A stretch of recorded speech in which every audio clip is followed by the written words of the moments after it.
class and we have concerned about normal detail of tense and its kinds. We have studied present indefinite tense in our previous class and we have learned affirmative sentence. Okay? हम अपनी जो previous class थी उसमें affirmative sentence है उसकी structure और Hindi to English जो translation था उसके बारे में हम कंसर्न कर चुके हैं, जिसमें हमने ये जाना था कि जो भी अफर्मेटिव सेंटेंसेस होते हैं प्रेजेंट इंडेफिनिट टेंस के, उनमें हम सबसे पहले जो भी हमारा सब्जेक्ट होता है उसको राइट करते हैं। उसके बाद में जो भी आपकी मेन वर्ब है उस मेन वर्ब की जो फर्स्ट फॉर्म है, मेन वर्ब की फर्स्ट फॉर्म को राइट किया जाता है या उसके साथ जो भी मेन वर्ब है उसके साथ एस या ईएस को राइट किया जाता है और लास्ट में आपका ऑब्जेक्ट एंड जो भी रिमेनिंग पार्ट है उसका उसे राइट करके और लास्ट में फुल स्टॉप लगा दिया जाता है। ये अपन अपनी प्रीवियस क्लास में विद प्रैक्टिस इसका नॉलेज प्राप्त कर चुके हैं। आज हम इसी प्रेजेंट इंडेफिनिट टेंस के जो सेकंड टाइप का जो सेंटेंस है जिसे नेगेटिव सेंटेंस कहा जाता है उसकी स्ट्रक्चर और सेंटेंस है उसको बनाना हम सीखेंगे। ओके, जो नेगेटिव सेंटेंस है उसमें अपन ने स्टार्टिंग में ये थोड़ा नॉलेज प्राप्त किया था कि जो भी अफर्मेटिव सेंटेंस होता है उसमें इस बात को इंडिकेट किया जाता है कि जो भी हमारा सब्जेक्ट है उसके द्वारा वर्क किया जा रहा है। यदि सब्जेक्ट कोई वर्क कर रहा है तो उसे अफर्मेटिव सेंटेंस की कैटेगरी में शामिल किया जाएगा।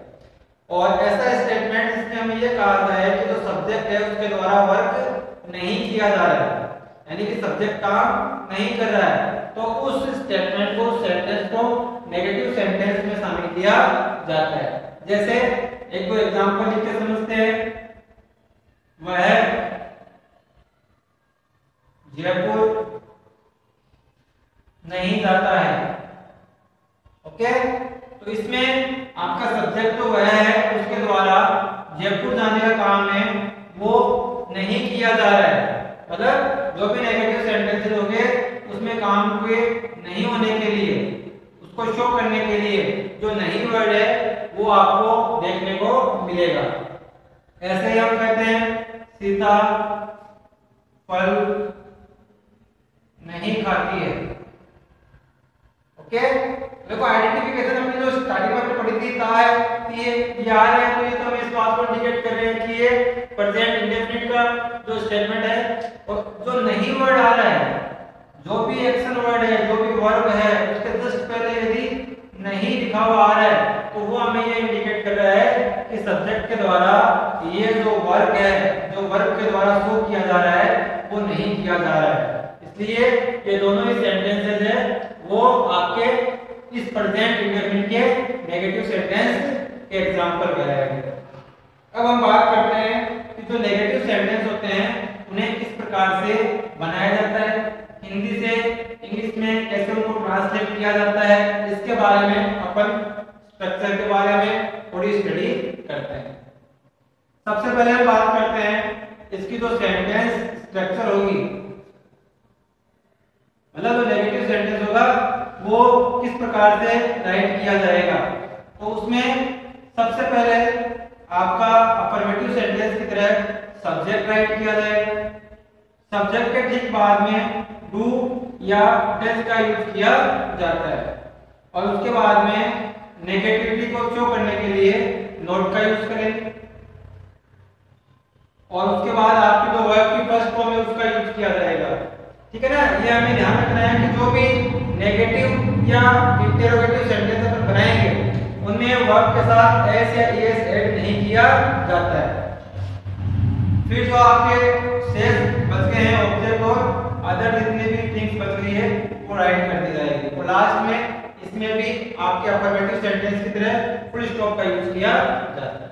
ठीक है, सब्जेक्ट के बाद डू या डज प्लस नॉट, क्योंकि नॉट है वो हमेशा हेल्पिंग वर्ब के साथ राइट किया जाएगा। जो भी अपन टेंसेस पढ़ेंगे, जितने भी 12 टेंसेस अपन पढ़ने वाले हैं उनमें जितने भी नेगेटिव सेंटेंसेस बनाए जाएंगे उनमें सब में जो नॉट है वो हमेशा वर्ब के ठीक पहले राइट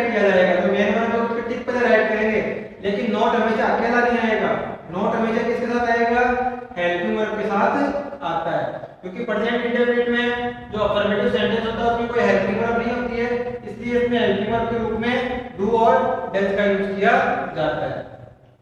अब यहाँ जो टू वर्ड्स आए हैं डू और डज, तो ये भी कंफर्म कर लेते हैं किसके साथ डू आएगा किसके साथ डज आएगा। तो जितने भी आपके थर्ड पर्सन सिंगुलर है, जिसमें अपन ने पढ़ा था ही, सी, इट और सिंगुलर नाउन, ठीक है ना, इन सब के साथ किसका यूज किया जाएगा डज का, इनके साथ डज नॉट का यूज होगा, ठीक है। और जो भी प्लूरल्स है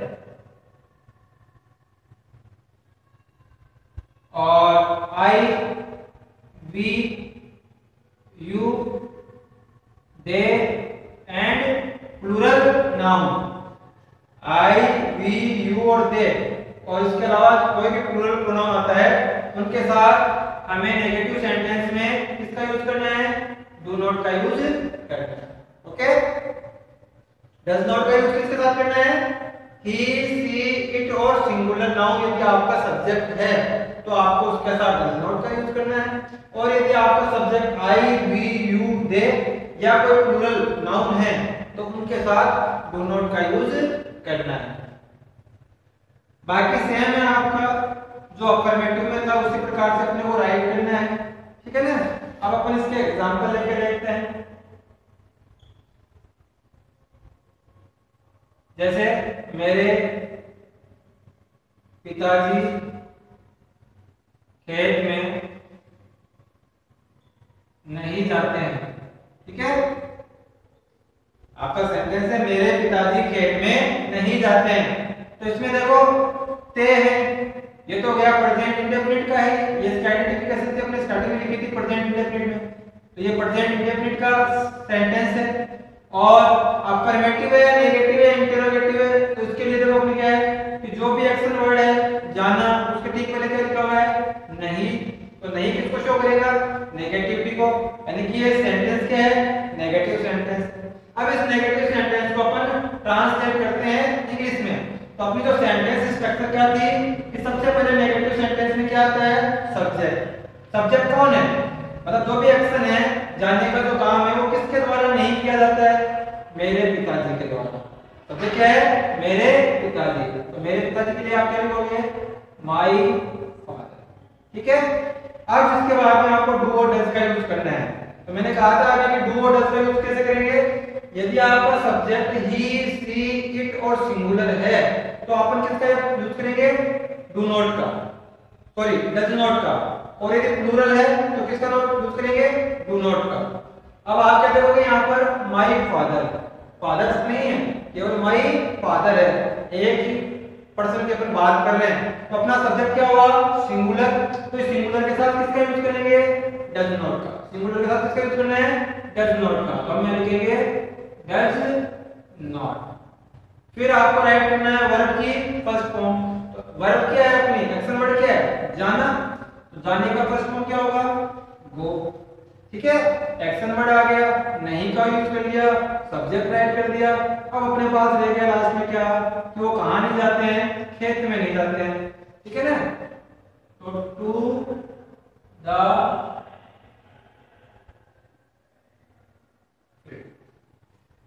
My father does not go to the field, और लास्ट में फुल स्टॉप का यूज किया जाता है। इसी तरह एक और एग्जांपल देखते हैं, राधा खाना नहीं पकाती है, ओके। तो देखो ये भी देखो क्या है,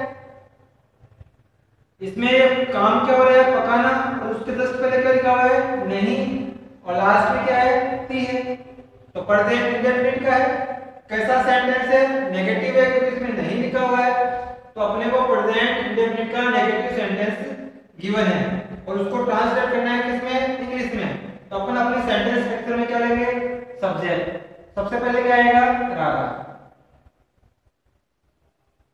फिर राधा क्या है सिंगुलर है, अकेली राधा की बात कर रहे हैं तो सिंगुलर सब्जेक्ट हो गया, तो किसका यूज करेंगे डज नॉट का, काम क्या करती है वो पकाने का, तो कुक, ठीक है ना। इसमें ऐसे यस राइट नहीं करेंगे, इसमें केवल वर्ब की फर्स्ट फॉर्म करेंगे, डू डज आ गया ना तो वर्ब की फर्स्ट फॉर्म आएगी केवल। तो यहाँ राइट किया कि वर्ब की फर्स्ट फॉर्म कुक, कि Radha does not cook, Radha नहीं पकाती। क्या नहीं पकाती है? खाना। खाने के लिए वर्ड यूज करेंगे। इस प्रकार से आपका जो राधा खाना नहीं पकाती है, इसका ट्रांसलेट करने क्या होगा? Radha does not cook food. ये आपका इसका इंग्लिश ट्रांसलेशन हो जाएगा। ऐसे ही एक प्लूरल सब्जेक्ट का लेके देखते हैं एग्जांपल, जिसमें आपका सब्जेक्ट प्लूरल हो और नेगेटिविटी शो करने के लिए डू नॉट का यूज होता हो। वे क्रिकेट नहीं खेलते हैं। ओके, तो इसमें देखो ते हैं, ये प्रेजेंट इंडेफिनिट को शो कर रहा है और वर्ब के ठीक पहले क्या है? नहीं। लास्ट में क्या है आपका? इसमें मोनोग्राम लगा हुआ है, क्योंकि इंटरोगेटिव होता तो क्या था? Question mark. इंटरोगेटिव तो है नहीं, केवल अफर्मेटिव या नेगेटिव है। तो नेगेटिव में नहीं आ गया तो इसको शो करेगा, नेगेटिव को शो करेगा। अब इसका जब इंग्लिश ट्रांसलेशन करेंगे तो वही स्ट्रक्चर काम आनी है। सबसे पहले हमें यूज करना है सब्जेक्ट कि जो खेलने का काम है वो कौन नहीं करता है? वे नहीं करते हैं। तो वे के लिए अपन क्या यूज करेंगे? दे। ठीक है, अब नहीं के लिए अपने को डू नॉट और डज नॉट का यूज करना है। अब वे सिंगुलर है या प्लूरल? तो ध्यान रखना, वे, हम, तुम, ये सब क्या है? प्लूरल है। तो यहाँ ये क्या है? प्लूरल सब्जेक्ट है और प्लूरल सब्जेक्ट के साथ क्या आएगा? Do not. और यहाँ यूज करेंगे डू नॉट। वहां काम क्या हो रहा है? खेलना। तो खेलने की फर्स्ट फॉर्म क्या होगी? Play. They do not play, वे नहीं खेलते। क्या नहीं खेलते हैं? क्रिकेट। अपने यहाँ लिखेंगे क्रिकेट। ये इसका आपका इंग्लिश ट्रांसलेशन हो जाएगा। ठीक है, तो इस प्रकार से जो नेगेटिव सेंटेंसेस है वो आपके अफर्मेटिव के बाद में जो नेगेटिव सेंटेंस है प्रेजेंट इंडेफिनिट टेंस के, वो इस स्ट्रक्चर बेस के ऊपर बनाए जाते हैं। अब हम जो इसका थर्ड पार्ट है अपना सेंटेंस का, इंटरोगेटिव सेंटेंस, उसके बारे में स्टडी करते हैं। ठीक है ना। अपना थर्ड जो टाइप है वो है इंटरोगेटिव सेंटेंस। अब इंटरोगेटिव सेंटेंस में जो भी सब्जेक्ट है उसके द्वारा काम हुआ या नहीं हुआ उसके बारे में क्वेश्चन आस्क किया जाता है। ठीक है ना। इंटरोगेटिव सेंटेंस में अपन क्या करने वाले हैं? सब्जेक्ट से क्वेश्चन आस्क करेंगे। तो उसमें जो भी आपके टेंसेस है उनके जितने भी इंटरोगेटिव सेंटेंस बनाए जाएंगे उन सब में जो भी हेल्पिंग वर्ब होगी वो स्टार्टिंग में आ जाएगी। कहां जाएगी? स्टार्टिंग में। इसकी हेल्पिंग वर्ब अभी अपने क्या यूज में ली? डू और डज। तो जो डू और डज है वो कहां जाएगा? स्टार्टिंग में आ जाएगा। बाकी की स्ट्रक्चर क्या रहेगी? सेम। और लास्ट में फुल स्टॉप की जगह किसका यूज कर देंगे? क्वेश्चन मार्क का यूज करेंगे। तो इसकी सेंटेंस स्ट्रक्चर क्या हो जाएगी आपकी? इसके सेंटेंस स्ट्रक्चर हो जाएगी, स्टार्टिंग में आ जाएगी आपकी हेल्पिंग वर्ब डू या डज। बाकी सेम है, सब्जेक्ट, वर्ब की फर्स्ट फॉर्म, ऑब्जेक्ट, अदर कोई चीज थी वो राइट कर देंगे और लास्ट में क्या राइट करेंगे? Question mark. क्वेश्चन मार्क क्यों राइट करेंगे? क्योंकि इंटरोगेटिव सेंटेंस है, इसमें क्वेश्चन आस्क किया जा रहा है, इसलिए इसमें क्वेश्चन मार्क का यूज किया जाएगा। एग्जांपल लेके देखते हैं। तो देखो ध्यान रखना, इंटरोगेटिव सेंटेंस टू टाइप से बनते हैं। एक तो बनता है हेल्पिंग वर्ब से और एक बनता है डब्ल्यूएच वर्ड से। इन दोनों में डिफरेंस ध्यान रखना। अपन यहां जितने भी इंटरोगेटिव सेंटेंस बनाएंगे वो किससे बनाएंगे? हेल्पिंग वर्ब से। और अपने जो बुक में अपन जो क्वेश्चन देखते हैं उसमें मैक्सिमम किसके होते हैं? डब्ल्यूएच वर्ड से। व्हाट से, विच से, हु से, वेयर से, हाउ मेनी, हाउ लॉन्ग, उनसे बने होते हैं। ठीक है ना। अपन इनकी बात नहीं कर रहे हैं अभी, क्या बात अपन अपने जो आगे जो नेक्स्ट टॉपिक्स आएंगे उनमें करेंगे। अभी अपन बात कर रहे हैं केवल जो भी हेल्पिंग वर्ब से बनने वाले इंटरोगेटिव सेंटेंसेस होंगे उनके बारे में अपन अकॉर्डिंग टू टेंस स्टडी करने वाले हैं, जिनमें जिस टेंस का अपन इंटरोगेटिव सेंटेंस बनाएंगे उस टेंस की जो भी हेल्पिंग वर्ब होगी उसको स्टार्टिंग में लेकर के आना है। और दूसरी बात यह है कि इसमें जितने भी हेल्पिंग वर्ब से आपके इंटरोगेटिव सेंटेंस बनेंगे उन सब में स्टार्टिंग में जो भी क्वेश्चन आस्क करने के लिए जो वर्ड होगा क्या वो स्टार्टिंग में आएगा। जैसे WH वर्ड से अपन बनाते तो अपन लिखते हैं तुम्हारा नाम क्या है, ठीक है। इसे क्वेश्चन आस्क किया तो इसमें क्या वर्ड, जो क्वेश्चन पूछने के लिए जो क्या वर्ड यूज किया वो कहाँ है, सेंटेंस के बीच में। जबकि अपन इस टेंस में जितने भी इंटरोगेटिव सेंटेंस बनाएगा, जो भी हिंदी जो सेंटेंस होंगे उन सब में क्या वर्ड कहाँ आएगा, स्टार्टिंग में आएगा। जैसे क्या राम खाना खाता है, क्या वह पढ़ता है, क्या वह झूठ बोलती है, ठीक है ना। तो ये अपने जितने भी क्या से शुरू होने वाले जितने भी इंटरोगेटिव सेंटेंस होंगे वो सारे किसके अकॉर्डिंग होंगे, टेंस के अकॉर्डिंग होंगे।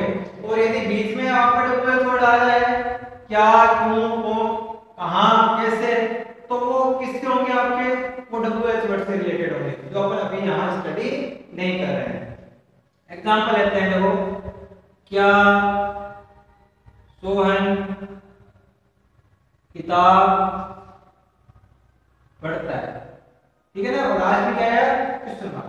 तो सबसे बढ़िया है कि साइन है जो अपने को इंडिकेट कर देगा कि क्वेश्चन मार्क आया, इसका मतलब ये इंटरोगेटिव सेंटेंस है। और कौन से टेंस का है वो शो करने के लिए यहाँ लास्ट में अपन देख लेंगे का है, यानी कि प्रेजेंट इंडेफिनिट टेंस का है। और स्टार्टिंग में आ गया क्या, लास्ट में आ गया क्वेश्चन मार्क। तो अपन इसको जब बनाएंगे तो मैंने कहा जो भी इंटरोगेटिव सेंटेंस होंगे, जिस टेंस का अपन इंटरोगेटिव सेंटेंस बनाएंगे उसकी हेल्पिंग वर्ब कहां लेके आएंगे, स्टार्टिंग में लेके आएंगे। तो इसकी हेल्पिंग वर्ब क्या है इस टेंस की, कौन से टेंस की, प्रेजेंट इंडेफिनिट टेंस की हेल्पिंग वर्ब क्या है, डू या डज। अब फिर वही चलते हैं डू और डज। तो आप सब्जेक्ट देखो, सब्जेक्ट क्या है, सोहन। काम करने वाला व्यक्ति कौन है, पढ़ने वाला व्यक्ति कौन है, सोहन। तो सोहन क्या है, सिंगुलर है या प्लूरल है, तो आपका जवाब होगा सिंगुलर है, क्योंकि अपन सोहन की बात करें और कोई नहीं। तो सोहन क्या है, सिंगुलर, और सिंगुलर के साथ किसका यूज करेंगे, डज का। तो स्टार्टिंग में हेल्पिंग वर्ब क्या जाएगी, डज। उसके बाद अपने को क्या राइट करना है, सब्जेक्ट। सब्जेक्ट क्या है, सोहन, तो ये हमने राइट कर दिया सोहन। नेक्स्ट वर्ब की फर्स्ट फॉर्म, वर्ब क्या है, पढ़ना, तो पढ़ने को लिखेंगे रीड। क्या पढ़ता है, किताब, किताबें नहीं है केवल किताब है, तो अपन यहाँ लिखेंगे बुक। और लास्ट में क्या राइट करना है, क्वेश्चन। तो इसका इंग्लिश ट्रांसलेशन क्या रहेगा, डज सोहन रीड बुक, क्या सोहन किताब पढ़ता है। ऐसे एक और देखो, क्या वे बाजार जाते हैं। तो स्टार्टिंग में क्या राइट करना है, डू या डज, डिसाइड कौन करेगा, सब्जेक्ट। सब्जेक्ट क्या है, वे। वे आपका क्या है, प्लूरल सब्जेक्ट, तो प्लूरल के साथ किसका यूज करोगे, डू। सब्जेक्ट है दे, फिर काम क्या कर रहे हैं वो, जाने का, तो गो, कहां जा रहे हैं, बाजार, टू मार्केट। और इंटरोगेटिव है इसके लास्ट में क्वेश्चन मार्क, ठीक है ना। तो इस प्रकार से आपके जो प्रेजेंट इंडेफिनिट टेंस है उसके तीनों टाइप्स के जो आपके सेंटेंसेस है, अफर्मेटिव, नेगेटिव और इंटरोगेटिव, इनको अपने को बनाना आना चाहिए। हम जितनी ज्यादा इनकी प्रैक्टिस करेंगे उतने ही इसके रूल्स, वर्ब के साथ एस या यस लगाने वाला रूल, डू और डज का यूज, ये सब अपने क्लियर होते जाएंगे। और कम प्रैक्टिस करोगे तो ये चीजें क्या है कि अपने को प्रैक्टिस में नहीं आती है। टेंस इजी होता है, केवल उसको प्रैक्टिस चाहिए। जितनी प्रैक्टिस करोगे आप, जितने ज्यादा सेंटेंसेस बनाओगे उतनी ज्यादा आपकी अच्छे से प्रैक्टिस हो जाएगी, उतनी ज्यादा आप अच्छे से इनको लर्न कर पाओगे। तो अफर्मेटिव सेंटेंस में क्या था, सब्जेक्ट, वर्ब की फर्स्ट फॉर्म या वर्ब की फर्स्ट फॉर्म के साथ एस या यस। फिर आपका था ऑब्जेक्ट, अदर जो भी थिंग्स है दी हुई सेंटेंस में वो, और लास्ट में फुल स्टॉप। सेकंड टाइप था अपना नेगेटिव सेंटेंस। नेगेटिव सेंटेंस में सब्जेक्ट, वर्ब, वर्ब से पहले क्या था, डू और डज, डू या डज, नॉट प्लस वर्ब की फर्स्ट फॉर्म। जब भी डू और डज का यूज होगा वर्ब में से एस या यस क्या करना है, रिमूव कर देना है। वर्ब के साथ कभी एस या यस नहीं आएगा जब अपने सेंटेंस में डू और डज का यूज हो गया है। फिर नेक्स्ट था ऑब्जेक्ट, अदर, और नेगेटिव में भी क्या था, लास्ट में फुल स्टॉप। और थर्ड था आपका इंटेरोगेटिव सेंटेंस। इंटेरोगेटिव सेंटेंस में अपन क्या देगा, इंटेरोगेटिव सेंटेंस में हेल्पिंग वर्ब को कहां लेके आना है, स्टार्टिंग में। इस टेंस की हेल्पिंग वर्ब क्या थी, डू या डज, तो उसको कहां लेके आ जाएंगे, स्टार्टिंग में। फिर आपका आ जाएगा सब्जेक्ट, वर्ब की फर्स्ट फॉर्म, ऑब्जेक्ट, अदर जो भी थिंग है, और लास्ट में इसमें क्वेश्चन मार्क का यूज किया जाता है। तो ये थ्री टाइप्स है अपने। जो फोर्थ टाइप है वो अपन राइट नहीं कर रहे हैं, लेकिन मैं आपको ये क्लियर कर देता हूँ कि कई बार कंफ्यूज करता है बच्चों को कि सर ये चौथा वाला जो टाइप है वो भी तो होता है, तो वो भी क्लियर कर लेते हैं अपन अभी, ताकि अपने को आगे दिक्कत नहीं आए। नेगेटिव, इंटरोगेटिव, नेगेटिव सेंटेंस, ये फोर्थ टाइप होता है, लेकिन इसी का रूप है। बस इसमें किसका यूज कर लेंगे, नोट का यूज कर लिया जाता है। जिसमें क्या होता है, स्टार्टिंग में तो डू और डज ही रहेगा आपका इस टेंस में, लेकिन सब्जेक्ट और वर्ब के ठीक पहले अपन किसका यूज करते हैं, नॉट का। तो इसके ठीक पहले किसका यूज आएगा, नॉट का। बाकी सेम है, ये अदर और लास्ट में क्वेश्चन। इसका एग्जांपल लेके एक समझा देता हूं। क्या वह पतंग नहीं उड़ाता है, क्या वह पतंग नहीं उड़ाता है। तो देखो इसमें क्या से स्टार्ट हो गया, क्वेश्चन मार्क क्या, इंटरोगेटिव हो गया, और नहीं आ गया तो नेगेटिव हो गया। दोनों चीजें हो गई, इंटरोगेटिव और नेगेटिव सेंटेंस हो गया।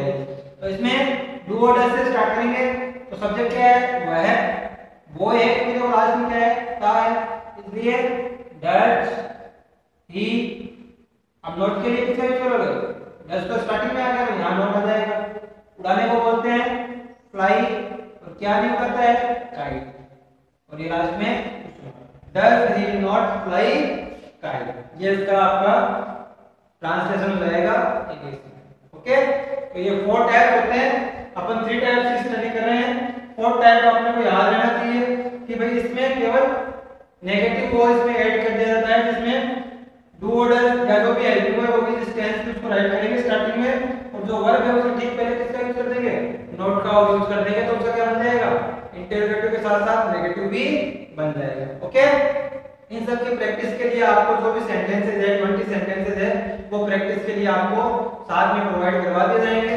इन सबको राइट करना है नोटबुक में, जो आपकी पीडीएफ के रूप में आपको जो भी नोट्स के रूप में प्रोवाइड करवाएंगे इनके साथ, वो आपको राइट करना है। ईच टेंस के कंप्लीट होने पर, जैसे आज प्रेजेंट इंडेफिनिट अपना कंप्लीट हो गया है, उसके 4 टाइप पूरे हो गए हैं, तो उसके साथ ही आपको प्रेजेंट इंडेफिनिट कंप्लीट आपको नोटबुक में राइट करना है। और उसके लिए जो 20 सेंटेंसेस, इसमें तीनों इंक्लूड है, अफर्मेटिव भी है, नेगेटिव भी और इंटरोगेटिव है। तीनों प्रकार के जो सेंटेंसेस अपने को एक्सरसाइज दिए गए हैं करने के लिए, उनको आपको इसके ठीक साथ ही वो प्रैक्टिस भी अपने को फ्रेंड नोटबुक में करके अपने को चेक करना है कि हमें ये जो सेंटेंस बनाने का जो प्रेजेंट इंडेफिनिट का था वो समझ में आया या नहीं आया। तो आपको उसकी प्रैक्टिस भी साथ में ही करनी है। Okay, thank you, see you tomorrow.